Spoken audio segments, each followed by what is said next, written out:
I think you're really giving this next question was about some advice. I actually had in mind less COVID advice and more the,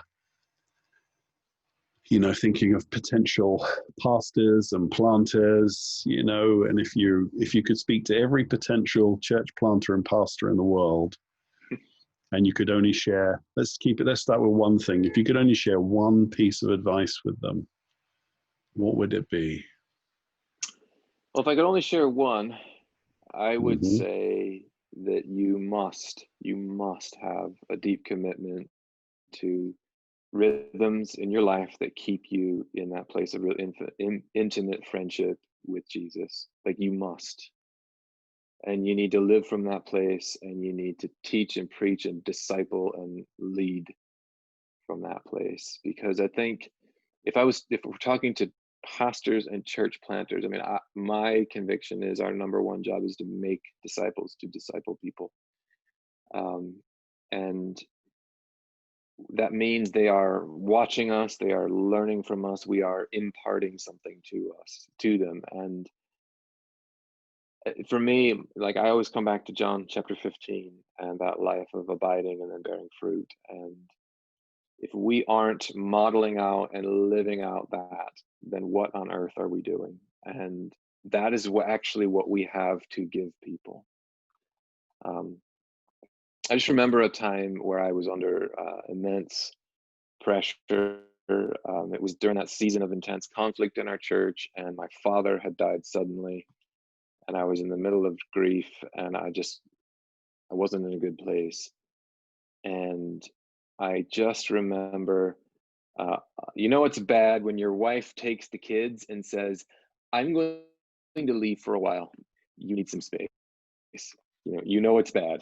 And so I just remember praying for a while and just being in a really desperate place. And then I was met profoundly by the Holy Spirit. And I remember him saying to me, all I'm asking you to do is to be close to me and then gather people around that. That's all I'm asking you to do.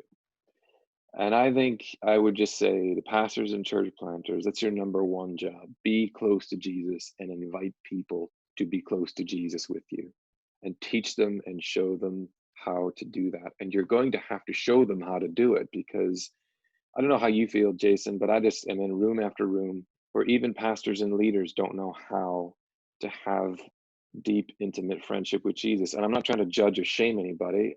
I want to help people, and it's a great privilege to help even pastors and leaders grow further and faster. People have helped me do that, and I still need even more help myself. So that's our job.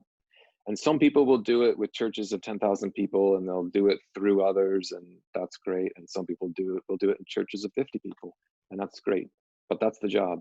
And if I could say one thing, you need to be authentic, and it's got to be in place for yourself so that you survive and thrive in the kingdom, but then also so that you have something that's of eternal value to give to someone. So that's one thing. Well, and if you're allowed to give 2 or 3 pieces of advice, what would you say next? Next, I'd say that you need to understand that God has the church that you lead or the church that you plant as a task for you to do for the kingdom's sake. That's true. But he's also working on you. And like I said earlier, he's going to use it and everything else to shape and form you in his likeness. So he is deeply interested in the state of your soul, and he'll use what you're doing. So you're the project, and you might think the thing you're doing is the project, and in a way it is, but he loves you too much to leave you unchanged. And so be ready for that, and be ready to participate in that, and use that as a grid for suffering, I think I would say. Like, what is happening to me? We can say that everything's the devil and the devil's trying to take me out in the church, or we could actually discern some things and realize sometimes it's the devil, but more often it's God.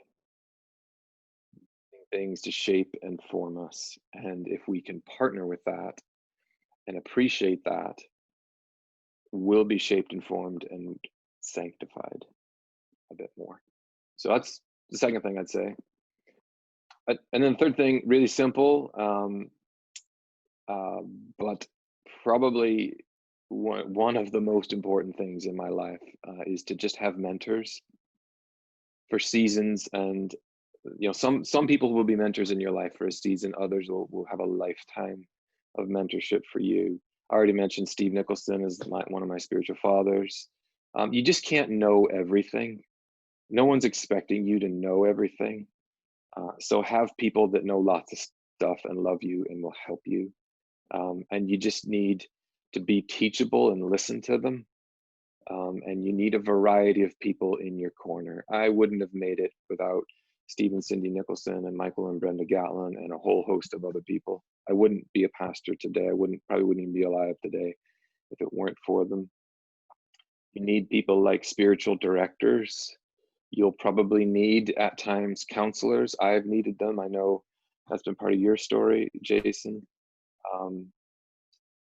You need people in your life who are just a step back from it and are a little bit wiser and a little bit more experienced, and who will tell you the truth and who'll love you for you, not for what you can do for them. And I think that's really important. I remember right before I went to Ireland, Steve sat me down and he just said, the ones who make it, call me. If you want to make it, call me.